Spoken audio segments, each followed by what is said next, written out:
मैं हूं आपका मित्र इरशाद अहमद और स्वागत करता हूं अपने चैनल कानून फंडा में।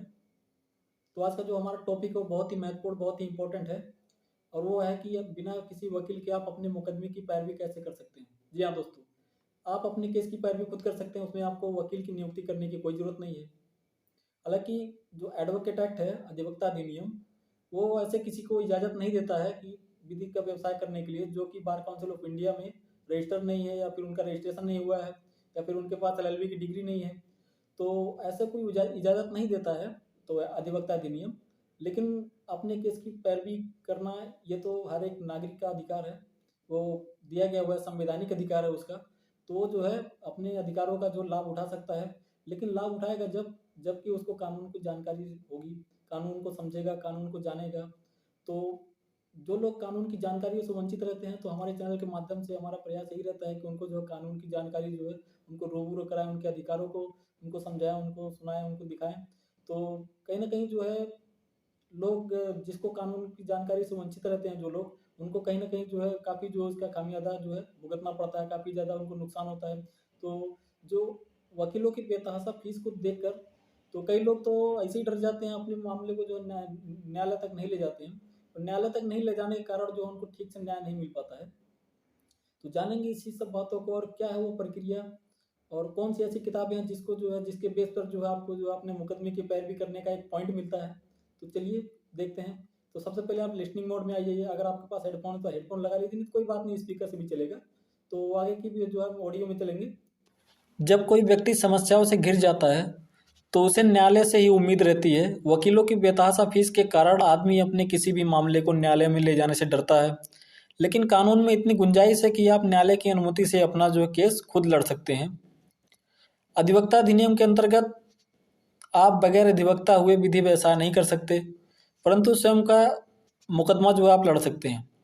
यह आपका जो अधिकार है। न्यायालय आपको अपना मुकदमा लड़ने से कतई निषिद्ध नहीं कर सकता है। आप न्यायालय में वकील स्वयं की इच्छा से नियुक्त करते हैं और मुकदमे के लिए वकील पत्र पर हस्ताक्षर करके वकील को अपने मुकदमे के प्रत्येक प्रकार के अधिकार सौंप देते हैं।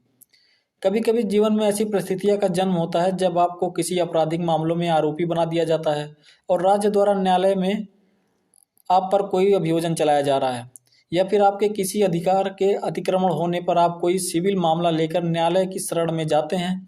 इनमें हर परिस्थिति में आपको वकील नियुक्त करने की आवश्यकता नहीं है।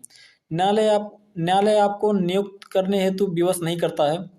वकील आपकी सुविधा के लिए आप खुद नियुक्त करते हैं, क्योंकि आपको तो कानून की जानकारी से वंचित रहते हैं। तो इसलिए कानून के बारे में आपको नॉलेज नहीं होता है, तो आप खुद वकील कर लेते हैं अपनी सुविधा के लिए। ये कोई न्यायालय जो है आपको विवश नहीं करता है कि आप वकील करिए। तो भारतीय न्याय व्यवस्था बेहद बेहद ही तकनीकी है, जहां आपको हर कदम वैधानिक जानकारियों की आवश्यकता जो है होती है, या अगर नहीं है आपको तो फिर आप अपने जो है केस को कैसे लड़ेंगे।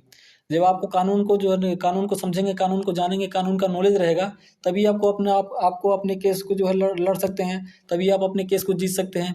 नहीं तो फिर अपनी सुविधा के लिए आप वकील करते हैं, इसीलिए करते हैं क्योंकि आपको कानून की नॉलेज नहीं है। तो आज हम चर्चा करेंगे इसी बिंदुओं पर, और जिनकी सहायता से आप स्वयं खुद की जो है मुकदमे लड़ सकते हैं। हालांकि यह बिंदु सटीक तो नहीं है, परंतु फिर भी आपको स्वयं का मुकदमा लड़ने में जरूर सहायता करेगा। आपको अपना मुकदमा लड़ने के लिए केवल थोड़ा बहुत सामाजिक जानकारियों और साधारण तर्क का ज्ञान होना चाहिए। साथ ही साथ कम से कम हिंदी भाषा में तो आप निपुण ही हो, क्योंकि हिंदी भाषा में जिसको जो जो कम्युनिकेशन नहीं जानता है, जो बातचीत करना है, एक तो ढंग से उसकी बातचीत करे और हिंदी भाषा को जो है उसको जो है निपुण हो, क्योंकि ऐसे जो है न्यायालय में जो शुद्ध हिंदी का भी जो है प्रयोग किया जाता है, तो इसलिए हिंदी भाषा का भी निपुण होना बहुत ज़रूरी है। तो सबसे पहले आप बेयर एक्ट की जो किताबें वो खरीदें। किसी भी अधिनियम पर बाजार में अलग अलग प्रकाशन संस्थाएं बेयर एक्ट प्रकाशित करती है। इनकी कीमत नाम मात्र की होती है। आप बाजार में इन बेयर एक्ट को खरीद सकते हैं। इनकी भाषा में कोई गुण गणन तो नहीं होती है, परंतु उस ही शब्द का उपयोग किया जाता है जिस शब्द को विधायिका ने प्रयोग किया है। जैसे आपराधिक मामले में यदि आप पर किसी आपराधिक मामले का अभियोजन चलाया जा रहा है, तो आप सर्वप्रथम 3 अधिनियम की बेयर एक्ट खरीदें।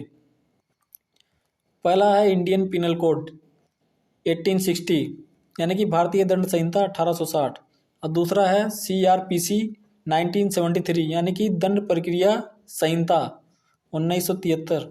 और तीसरा है भारतीय साक्ष्य अधिनियम 1872 यानी कि इंडियन एविडेंस एक्ट 1872।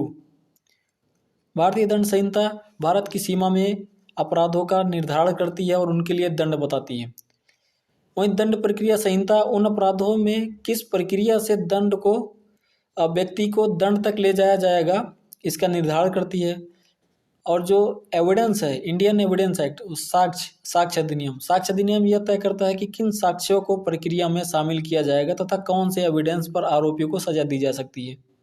यह तीनों अधिनियम किसी भी आपराधिक मामले में महत्वपूर्ण भूमिका रखते हैं। सारा मुकदमा इन तीनों के आधार पर ही है संचालित किया जाता है।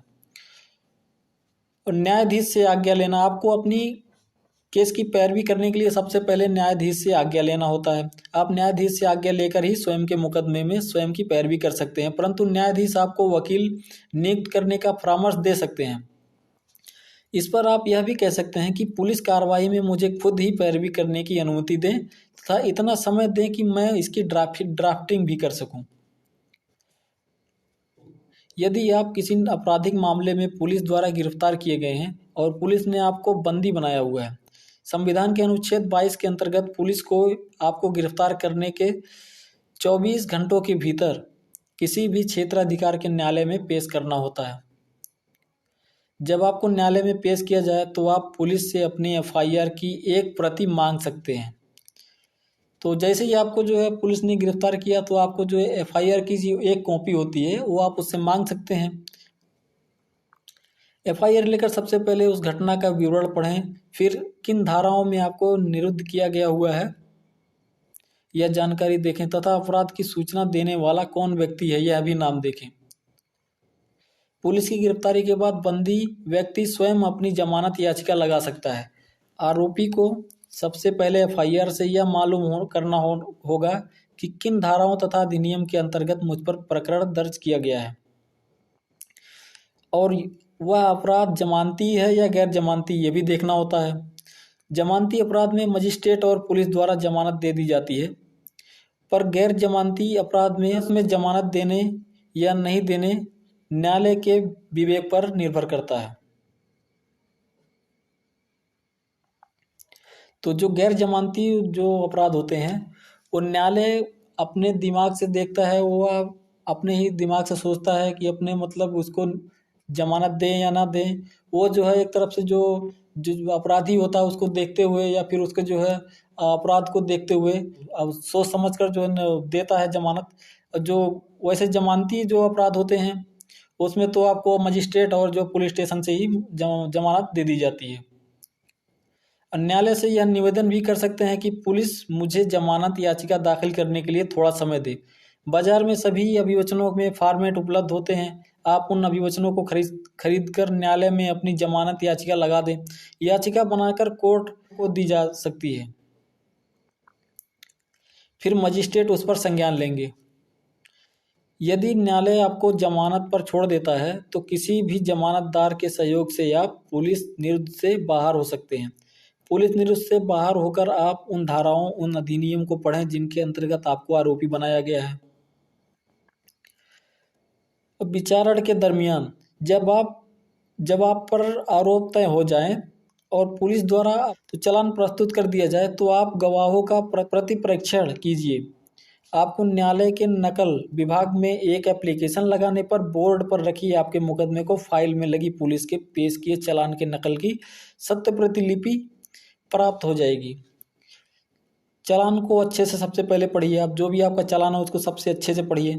चालान की नकल मिलने पर आप चालान को अच्छे से पढ़िए तथा चालान किन किन गवाहों ने क्या क्या कथन किया है, उन्होंने क्या क्या कहा है, इस पर आप पहले देखिए, उसको पढ़िए, उसको समझिए और ऐसे तर्क को जन्म दीजिए जिससे आप गवाहों के दिए गए कथन को अपने विरुद्ध दिए गए कथन के अपने पक्ष में ले और अपने खिलाफ गए गवाहों को झूठा सिद्ध कर सकें।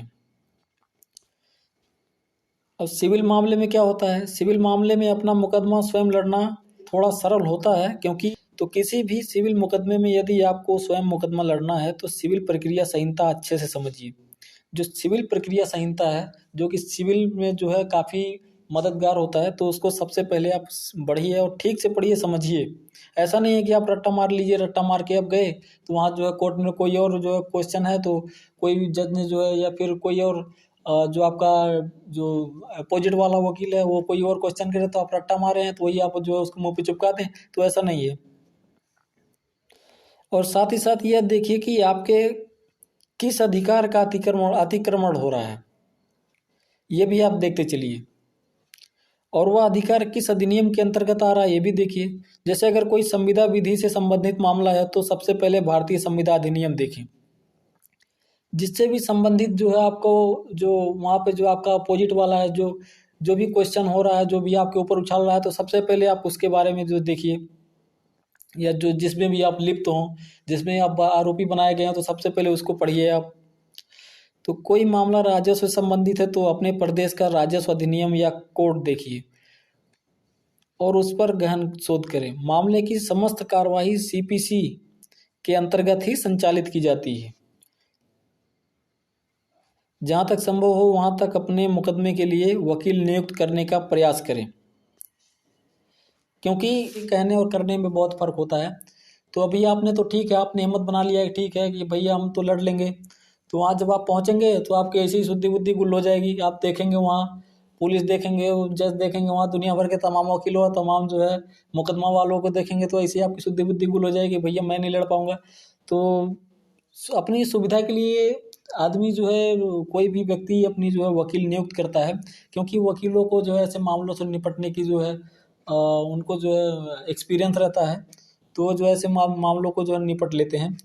तो मेरा जो टॉपिक था यही था कि अपने केस की पैरवी कैसे करें, वो कैसे कर सकते हैं।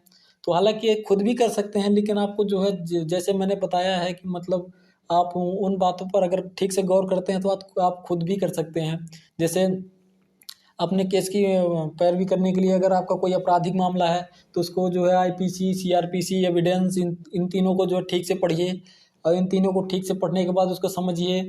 जैसे कि आईपीसी इंडियन पिनल कोड हो गया, तो इसमें जो आप मामला जो होता है आपका, उसमें वो जो सीआरपीसी होता है वो जो है किस प्रकार जो अपराधी को और कैसे दंड दिया जाएगा इसके बारे में प्रावधान है।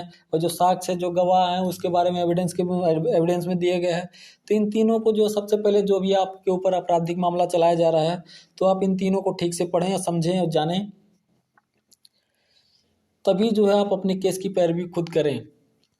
क्योंकि आप ऐसे ही जैसे प्राइमरी में बच्चे में पहले जो जाते थे बच्चे की मतलब सो के उठ के झोला उठाए चल दिए, तो ऐसे ही नहीं है कि आप बस शाम को किताब पढ़ें और इसके बाद सुबह कि हाँ बस हमको कोर्ट जाना है, बस अब हम आप अपना केस जो है खुद ही जीत लेंगे, क्योंकि आपसे भी बड़े बड़े वहाँ 30 मार का बैठे रहते हैं। तो मेरी आपसे आप लोगों से यही गुजारिश रहेगी कि मतलब आप जो है सबसे पहले इन तीनों किताबों को, अगर आपके ऊपर आपराधिक मामला चल रहा है तो इन तीनों किताबों को ठीक से पढ़ें, तभी कोर्ट में आप उपस्थित हों। अन्यथा नहीं तो आपको अपने लिए जो अपनी सुविधा के लिए आप वकील भी कर सकते हैं। I hope you understand of my lecture. मुझे उम्मीद है कि आपको ये वीडियो पसंद आई होगी। तो मिलते हैं आप नेक्स्ट वीडियो में, तब तक के लिए जय हिंद।